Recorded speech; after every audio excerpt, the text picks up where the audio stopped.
Clara Bennett first saw the woman's white hat moving above a tube. A moment later, a voice from the garden called out in a tone that sounded exactly like her grandmother.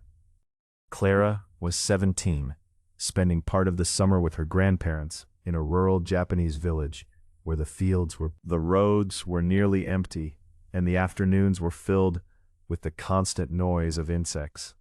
When the hat appeared, that sound stopped all at once. At first, the sight was small enough to explain away. Clara thought someone must be walking on the far side of the wall.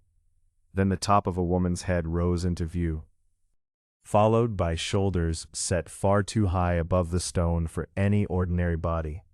The figure moved slowly from left to right. From beyond the wall came a deep, measured voice, saying 3 syllables, po, po, po. Nothing else in the garden looked wrong. That made the warning easier to dismiss, at least for a second, until the shape above the wall no longer fit any normal explanation. By the next night, nobody in the family was treating it as imagination. Clara's grandfather pulled her inside before dark and locked every window. Bowls of salt were placed at each doorway. He called relatives, and they arrived before evening had fully settled. No one asked Clara if she had made a mistake about what she saw. They asked only one thing: whether the woman had looked directly at her. The reaction was practical and immediate. Doors were checked. Windows were checked again.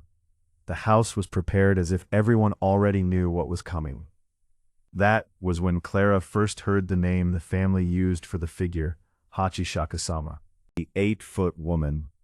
According to the local story, she chose a young visitor, copied the voices of people that person trusted, and stayed with them until they answered or opened a room that had been protected.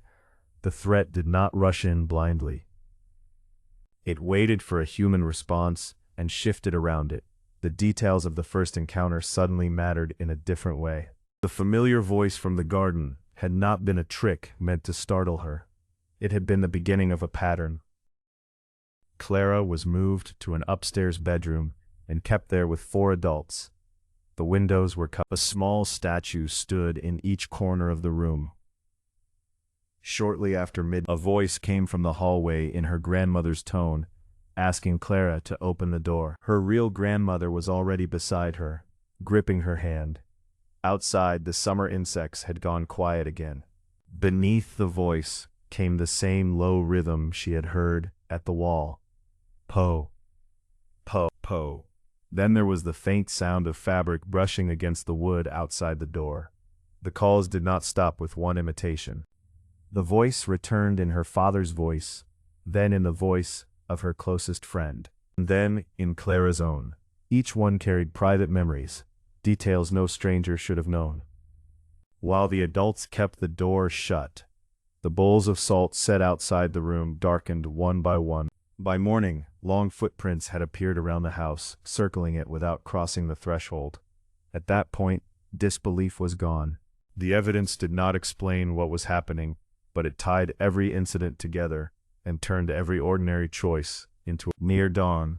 The voices stopped.